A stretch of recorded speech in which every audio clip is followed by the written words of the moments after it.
En el año 65, cuando la intervención norteamericana, yo no voy a contar los datos que todo el mundo lo sabe, el jefe de la delegación de la OEA que vino a la República Dominicana, la primera misión que vino ya con los norteamericanos aquí, era un chileno, se llama Alejandro Mañé. Alejandro Mañé presidía la delegación de la OEA que vinieron para ver. A él le extrañó que la Confederación de Sindicatos Cristianos estuviera apoyando el movimiento constitucional, porque lo que se decía afuera es que era una lucha de comunista y anticomunista. Entonces se suponía que los comunistas estaban en el movimiento constitucional, pero se suponía que los cristianos estaban en el otro lado. Entonces cuando Alejandro Mañé se reunió con nosotros habíamos creado un comando armado sindical cristiano con el nombre de CAS, en la Palo Hincado, y dormíamos en el Hotel Europa. Y él se extrañó. ¿El Hotel Europa que queda en la misma Palo Hincado? Bueno, donde está el edificio cero, el kilómetro cero, el edificio ese que está en la San Martín con Mercedes. Bueno, ahí dormíamos y teníamos al lado donde vivía Josefina Padilla, ¿tú recuerdas? Sí. Ahí teníamos un comando, teníamos una casa que estaba desocupada, ¿no? Entonces Alejandro... ¿Cuáles eran los del comando? ¿Recuerdas algunos de los miembros? Bueno, Henry era el comandante, yo era el subcomandante. Sí. Y después teníamos todo lo que venía de los ingenios azucareros, se venían a integrar ahí porque era nacional, o sea, de la CAS de eso. ¿Qué los motivó a crear el comando?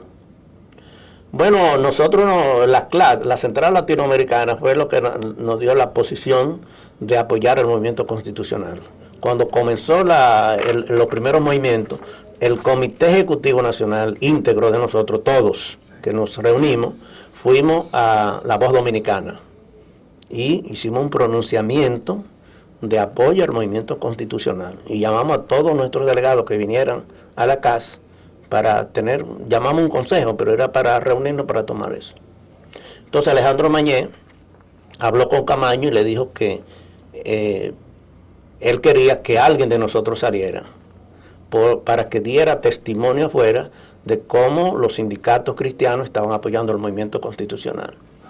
Entonces nos llamaron, la persona que debió ir era Henry Molina, que era el secretario general, pero el que tenía visa y estaba listo para salir era yo. Entonces Camaño me designó y Alejandro Mañé le explicó a Camaño que los tres países que se habían portado mejor en esa situación eran México, Chile y Venezuela. Hay que recordar que en el 62 Argentina, Brasil y la mayoría de los países eran militares. Entonces México, Chile y Venezuela fueron los que plantearon en la OEA que ellos no intervenían en el caso dominicano ni eran parte de la Fuerza Interamericana de Paz y que respetaban la soberanía del país. ¿Qué edad tenías? ¿Quién? Tú. ¿Tenía en aquella época? Sí. 20 y pico. Muchachito. Éramos muchachitos. Henry cuando fue la primera vez a Ginebra tenía 21 años. Y cuando nosotros nos reunimos por primera vez, pusimos a Jesús Caminero, Morcelo, como secretario general porque tenía 25 años. Y para nosotros éramos un hombre ya... Sí. Para nosotros, sí. Que éramos muchachos todos, pues éramos... Bueno, hay que saber que después de la muerte de Trujillo apareció una generación de jóvenes en todos los partidos políticos, eran muchachos de 20 o 25 años, no dice ahora fulano de tal, pero son gente que ya pasaron 40 o 50 años en eso. Sí. Y yo voy a organizaciones sindicales que yo no encuentro un joven de 40 años. Y nosotros en esa época no aceptábamos gente así de esa categoría. Bueno, entonces en el 65 Camaño me designó como representante del gobierno constitucional para que fuera a Venezuela, a México y a Chile. Y la CLAD cubrió los gastos, porque no había sueldo, ni había transporte, ni había nada. En Venezuela me reuní con el presidente, fui con Emilio Máspero, que era el secretario general de la CLAD para la zona del Caribe. ¿El presidente no era Rómulo Betancourt? No. Leoni. Sí. Raúl Leoni. Sí. Después estuve en Chile. Chile el presidente Eduardo Frei, que era, digamos, como de los asesores nuestros, porque el movimiento sindical cristiano y la democracia cristiana internacional en aquella época tenían unas relaciones muy cordiales, no solamente ideológicas, sino también a nivel personal, y nos trató muy bien. El presidente Frei me dijo que... ¿Se dieron exactamente en qué meses? Yo salí de aquí a fines de mayo, a mediados de mayo. O sea, ya teníamos el comando armado y toda la cuestión y habíamos hecho todos los preparativos. ¿El primer país que visita entonces? Venezuela. Venezuela. En Venezuela estaba reunido el comité ejecutivo de la CLAT, entonces con una delegación de ellos fui allá a hablar con el presidente. Él nos dijo, bueno, ustedes conocen las relaciones tan difíciles que tuvo Trujillo y después los venezolanos pues fueron muy solidarios. El presidente Eduardo Frei me dijo que él y su gobierno, y él había recibido las instrucciones de Alejandro Mañez y de el canciller ante la de Relaciones Exteriores, que era Valdés, pero que políticamente ellos no podían reconocer un gobierno antes que la OEA, porque eso son cuestiones diplomáticas que después estuvo en México. Argentina no. No, pues en Argentina eran militares y en Brasil también. O sea, la mayoría de Sudamérica en el 62 eran militares. Venezuela, Chile y México. Y México, esos eran los tres países que tuvieron esa compostura. En México, bueno, no vi personas como en Venezuela, que fue a nivel de presidente, porque no teníamos relaciones a ese nivel, sino más bien en México la sede era la sede de la Federación Campesina Latinoamericana, FCL, y fue a través de ellos que yo pudimos hacer. Estando en México hicimos una rueda de prensa y un periodista me hizo la siguiente pregunta: ¿por qué cuando comenzó la revolución el coronel Domínguez Fernández estaba en Chile, Juan Bosch estaba en Puerto Rico, y a Domínguez Fernández lo mataron en Santo Domingo y Juan Bosch no fue? Eso fue más o menos, yo tengo ahí por escrito las declaraciones, la pregunta. Mi respuesta fue que Juan Bosch era prácticamente un prisionero de los Estados Unidos en Puerto Rico. Yo di esa declaración en México, pero yo no sabía que eso había trascendido y que lo habían publicado en Puerto Rico en primera página. Y los periodistas hicieron un editorial, en el periódico La Prensa está ahí escrito el editorial. Entonces los puertorriqueños como que se sintieron ofendidos de que dijeran que Bosch era un prisionero de los Estados Unidos en Puerto Rico. Y le hicieron la pregunta a Juan Bosch, y Juan Bosch lo que dijo, si él lo dijo, que él lo explique, yo no he dicho nada, yo no tengo que responder a eso.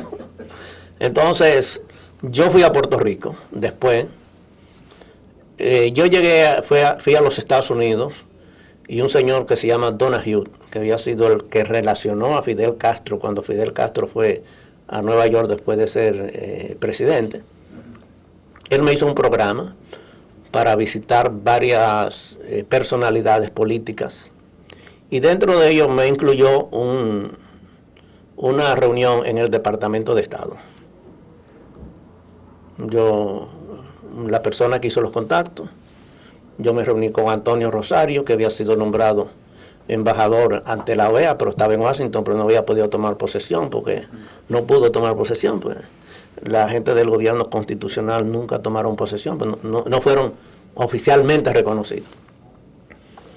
Con un periodista, y fui al Departamento de Estado. Me recibió el señor Montenegro, descendiente de nicaragüense, habla español perfecto, y él me enseñó un cuarto como 3 veces más que esto, de República Dominicana, en la cual estaban todos los archivos, más que el archivo que estamos, papelitos, documentos, volantes, todas esas cuestiones. Entonces él me dijo muchas cosas, y después me había dicho que el programa íbamos a hablar hasta la 1, después íbamos a almorzar, y a la tarde él me iba a hacer un paseo por Washington, qué sé yo. Entonces él me dijo que él me había dicho todo, que yo le dijera ahora a él y yo lo que le di fue un documento que nosotros habíamos hecho. Cuando él lo vio, lo primero que me dijo: el almuerzo queda suspendido. Y me dijo, ¿cómo usted se atreve a venir al Departamento de Estado a decir que ustedes están contra la intervención norteamericana y que apoyan el movimiento constitucional? Bueno, me votó. Yo cogí miedo y me fui a Nueva York en el primer de esos vuelos que son cada media hora de Washington a Nueva York. Y entonces me fui a Puerto Rico, porque en Puerto Rico yo antes había trabajado con la Juventud Obrera Cristiana. El asesor mío de Puerto Rico, que era el padre Salvador Freicedo, me dijo que yo había cometido un error de dar unas declaraciones sobre Puerto Rico y irme a Puerto Rico, pues yo no sabía que había salido las publicaciones. Entonces tuve un almuerzo con Juan Bosch, que es lo que relato en un artículo último que escribí, Conversaciones con Juan Bosch. Esa conversación estaba el ingeniero Caonabo Javier Castillo y Jacobo Magluta, Juan Bosch, doña Carmen y yo. Y él y yo habíamos hablado sobre el padre Benjamín Núñez de Costa Rica, que habían sido muy buenos amigos. Y después yo le di un informe, porque fuimos muy temprano, a las 10 de la mañana, íbamos a pasar el día, incluyendo el almuerzo. Entonces yo le di un informe detallado a él, de lo que había hecho en Venezuela, lo que había hecho en Chile, lo que había hecho en México, lo que había hecho en Washington. Milton Mesina, que lo vi en Washington, que trabajaba como funcionario del Banco Interamericano de Desarrollo, le mandó $1,000 a Bosch conmigo, y yo se lo entregué. Cuando estábamos hablando, ya en el almuerzo, teníamos ya más de 2 horas hablando, hubo una llamada telefónica y doña Carmen fue a coger el teléfono, después lo llamó a él y ellos duraron como 15 minutos. Nosotros, bueno, seguimos. Cuando él vino para allá, ustedes conocen el carácter que tenía Juan Bosch, no era fácil. Vino colorado, como nosotros decimos. Entonces él nos dijo, en estos momentos, 22 de junio, un avión está saliendo de Nueva York a Santo Domingo y lleva a Joaquín Balaguer. Eso quiere decir que los americanos van a propiciar elecciones y que en esas elecciones Juan Bosch va a ser el rebelde y Joaquín, él decía Joaquín, y Joaquín va a ser el pacificador. Quiere decir unas elecciones entre un revolucionario y un pacificador. Eso quiere decir que en la juventud yo voy a sacar alrededor de un 60 a un 65% entre los intelectuales, pero en el campesino y a las personas mayores, Balaguer va a sacar más del 60%. Y así fue. Tal como él nos dijo en ese almuerzo, así fueron las elecciones, salvo 2 excepciones. En Ciudad Nueva, que era donde estaba la revolución, ahí ganó Balaguer. Y en San Isidro, donde estaban los bombardeadores y todo eso, ahí ganó Juan Bosch. Un momento, ¿cómo es eso? Bueno, la gente que estaba en la revolución en el 65 no vivían ahí. Ok. O sea, la gente que estaba en Ciudad Nueva, cuando vino el día de las elecciones, no eran los revolucionarios que estaban peleando, que vinieron gente de Barahona, de Santiago, de todas esas partes, vivían fuera y se fueron a poner ahí. Y en San Isidro, entonces esos aviadores, o militares o generales, no viven en San Isidro, viven en otro sitio. Cuando vino las elecciones, entonces Balaguer ganó en Ciudad Nueva y Bosch ganó en San Isidro.